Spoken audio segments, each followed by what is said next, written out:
So hello friend, সবাই কেমন আছো? নিয়ে এসেছি তোমাদের জন্য আরেকটা ধামাকাদার শট। আজকে আমরা চলে আসলাম বিয়েবাড়ি। তো বিয়েবাড়িতে কী কী হয়েছে সেগুলো শেয়ার করার আগে বলে রাখি, বিয়েবাড়িতে আসার প্রথমেই যা বৃষ্টি ছিল ভেবে নিয়েছি আসবো না। এক কথায় বলতে গেলে আসবো কি আসবো না নিয়ে টেনশানে পড়ে গেছি। মানে কিছুটা রেডি হয়ে আবার থেমে যাচ্ছি, কিছুটা রেডি হয়ে স্টপ হচ্ছি, আবার যাবো কি যাবো না ভাবছি, কারণ কন্টিনিউয়াসলি টানা 1.5 থেকে 2 ঘন্টা ঝিরিঝিরি বৃষ্টি হয়ে চলেছিল। তো যাই হোক, ফাইনালি আমরা বিয়েবাড়িতে প্রেজেন্ট হতে পেরেছি, এটা ভেবেই শান্তি। তো যাই হোক, বিয়েবাড়িতে আসার পর শুরুতে আইসক্রিম আর পকোড়া খেয়েছি, কিন্তু ওগুলোর ভিডিও করা সম্ভব হয়নি বিকজ অনেক মানুষ ছিল।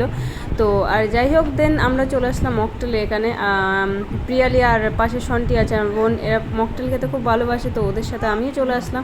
বাই দ্য ওয়ে, মকটেল খাওয়ার পর দেন চলে আসলাম খেতে। তো যাই হোক, প্রথম পর্বের খাওয়া শেষ হলো, এইবার হচ্ছে দ্বিতীয় পর্বের পেট পুজো করতে। তো যাই হোক, আমরা চলে আসলাম খাওয়ার প্যান্ডেলে, বাট ভেতরে ঢুকেই জাস্ট অবাক হয়ে গেলাম, কেননা খুব সুন্দর হয়েছে খাওয়ার প্যান্ডেলটা, সত্যি খুব সুন্দর হয়েছে। যাই হোক, দেরি না করে বসে গেলাম খেতে, কেননা অনেকক্ষণ ধরে ওয়েটিং করে আছি কখন খাবো। তো এইবার যদি আমরা খাবারের কথা বলতে যাই, তাহলে সত্যি বলছি অসাধারণ খাবার ছিল, খাবারগুলো জাস্ট অসাধারণ ছিল। তো এরকম নয় যে খাইনি, বাট এটা মনে হচ্ছে অনেক দিন ধরে খাইনি এই ধরনের খাবার, খুব ভালো লেগেছিলো। তো বেসিক্যালি আমার যেটা সব থেকে বেশি ভালো লেগেছে সেটা হচ্ছে মাটন। এমনিতে মটন খেতে খুব ভালোবাসি।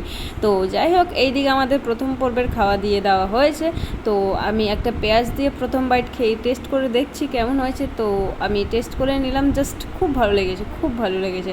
তো এনিওয়েজ, আস্তে আস্তে প্রত্যেকটা খাবার কন্টিনিউ করছি, প্রত্যেকটা খাবারই খুব ভালো ছিল। তো যাই হোক, খাওয়া শেষ হয়ে চলে আসলাম প্যান্ডেলে বউ আর বরকে দেখতে, বাট এই মুহূর্তে বউ আর বর কিছু নিয়ম পালন করছে, যার কারণে ঠিকঠাকভাবে দেখা সম্ভব হয়নি। তো যাই হোক, এদিকে আমি আবার এসে প্যান্ডেলটা পুরোপুরি ভিডিও করার ট্রাই করেছিলাম, বাট তাও সম্ভব হয়ে উঠছে না। তো যতটা পারছি আমি করে নিয়েছি, তোমরা দেখেই বুঝতে পারবে যথেষ্ট ভালো হয়েছে, খুব সুন্দর।